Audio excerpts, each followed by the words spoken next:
আমার মা নাকি বলে যে দান ধর্ম করলে কোনোদিনও শেষ হয় না, যত দান ধর্ম করবা সব সময় ভগবানের কাছে জায়গা করতে পারবা। তো কেন কইলাম ভিডিওটা কমপ্লিট তোমরা দেখতে থাকো, তখন বুঝতে পারবা। Welcome back to my channel যে পূজা পাল রয়। তোমার লগে আমি আবার ভিডিও শেয়ার করতে আয়া পড়ছি। আমার গলাটা একটু বইয়া গেছে আর আমার একটু শরীরটা ভালো না, তার লিগা মানে আওয়াজটা অন্যরকম লাগছে। সকালবেলা চাটা খাওয়া কমপ্লিট কইরা কি করলাম, শাশুড়ি মারে কইলাম তুমি ঘরে রান্না বাড়াটা কইরা ফেলাও, আমি আর আমার মা তারপরে দিদি বোন মিল্লা কি করলাম বিশালে আয়া পড়লাম। কেন কি ছেলের 2 দিন পরে বার্থডে আসলো আর কি, এটা কয়েকদিন আগের ভিডিও তোমাগুলোকে ওখানে শেয়ার করতেছি। তো দেখো আমি জিনিসপত্রগুলো দেখা নিলাম, পছন্দ হইলো না, তার লেগে ওপরে গেলাম গা। ছেলে এই কাউন্টারে আয়া একদম পাগল করে ফেলাইতেছে, কোন জিনিসটা দেখলে কোন জিনিসটা নিব ওই মানে বুঝা পাইতেছে না। তারপরে যা যা জিনিস নেওয়ার ওগুলো আমি কমপ্লিট নিয়ে নিলাম, তারপরে বিল করে নিলাম। বিলটা কইরা তারপরে আমি বাইরে বাড়িয়া দেখি, দেখো এখানে এক দাদু বৈশা রইছে, তো কষ্ট লাগছে দেখা তারপরে ছেলেরে দিয়া কিছু একটু টাকা দিয়া দিলাম। তো এটা আমার ভিডিও করাটা ঠিক হয় নাই, এটা আমি বুঝতে পারছি, আমি নিজেই স্বীকার করলাম, কিন্তু কি আমি একটু ভিডিও করে নিলাম আর কি, সবাই হয়তো করে ওইটাই আর কি। তো তোমরা খারাপ কমেন্ট করবা না। বিশাল থেকে আয়া খাদিমে আয়া পড়লাম, এক জোড়া আমি জুতা নিলাম, তো আমার পছন্দ হয়েছে, তার লিগা জুতাটা নিয়ে নিলাম।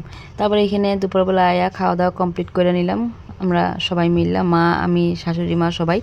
তো শাশুড়ি মা ওরা সবাই খাওয়া দাওয়া করলো, তারপরে খাওয়া দাওয়া করার পরে দিদির লগে দিদির বোনের বাড়িতে বাড়িয়া পড়লাম। তো আমার গ্রামের বাড়ি না অনেক পছন্দ, কেন জানি না, আমি হয়তো টাউনে বিয়া হয়েছে কিন্তু আমার গ্রামের বাড়ি খুবই ভালো লাগে।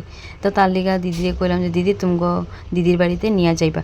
তারপরে এই দিদির বাড়িতেই নিয়ে গেল সুন্দর কইরা মরাভরলিতে, আমার খুবই ভালো লাগছে। দিদির বোনের বাড়িতে আমি ফার্স্ট টাইম গেলাম, কিন্তু আমার মানে থাকতে ইচ্ছা করছিল, পরিবেশটা না এত সুন্দর, দেখো এত ভিউটা এত খুব সুন্দর লাগতেছে, তো আমার তো খুব ভালো লাগলো। তার লিগা দেখো দিদির লগে আয়া পড়লাম, আমার মাও আছে পিছে পিছে, দেখো এখানে মা আইতাছে, তো খুব ভালো লাগলো। দেখো পরিবেশটা এত সুন্দর, মানে ভিউটা এত ভালো লাগতেছে, চারিদিকটা সবুজ আর এদিকে জল, আমার তো খুবই ভালো লাগে এরকম জায়গা, আমি খুব ভালো পাই। কিন্তু আমার একদম টাউনে বিয়া হয় না, আমার একদম ভালো লাগে না, যেটা সত্যি কথা, সবাই তো আর সবটা ভালো পায় না। ফাইনালি দিদিকে ঘরে আয়া পড়লাম, তো দেখো দিদি এখন এসি চলাই দিব, তারপরে বইয়া পড়ুম আর কি, বইয়া থাকুম গল্প করুম।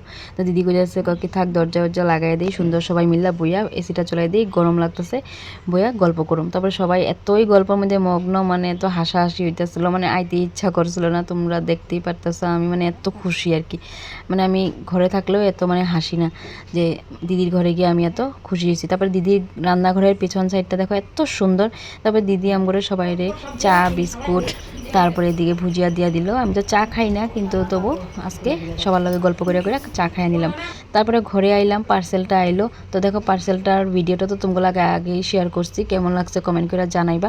তারপরে এখানে ছেলেরে পড়তে বসায় দিছিলাম, আশাই মানে ওর কাকির কাছেই যায়, কিন্তু আজকে যায় নাই, আমি নিজেই ঘরে পড়াইলাম আর কি। তারপরে সবাই মিললে আবার আয়া এখানে একটু চা নিয়ে নিলাম, চা খাইলাম।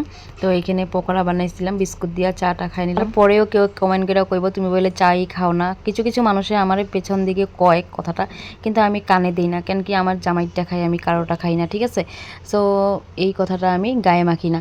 তো দেখো এখানে ছেলের বার্থডে দেখে আগের দিনে আমার বোন সব ঘর দুয়ার পরিষ্কার করতে আসলো। তারপরে এদিকে দেখো আমরা খাওয়া দাওয়া কমপ্লিট করুম, রাত্রেবেলা হয়ে গেছে, খাওয়া দাওয়া কমপ্লিট কইরা তারপরে ঘুমায়া পড়ুম আর কি। তো আজকের ভিডিওটা এখানেই শেষ করলাম। তো ভিডিওটা কেমন লাগলো কমেন্ট করে জানাইবা। তো দেখো ঘুমও পাইয়া গেছে গিয়া, রাত্র 12টা বাজে, কালকে তো বার্থডে, অনেক প্রচুর কাম আর কি, ফার্স্ট টাইম মন্দিরে যাবো। তো এই ভিডিওটাও হইলো পরের দিনের ভিডিও আর কি, বার্থডে দিনের ভিডিওটা কেমন লাগলো অবশ্যই কমেন্ট করে জানাইবা। সুস্থ থাকো, ভালো থাকো, নতুন ব্লগ নিয়ে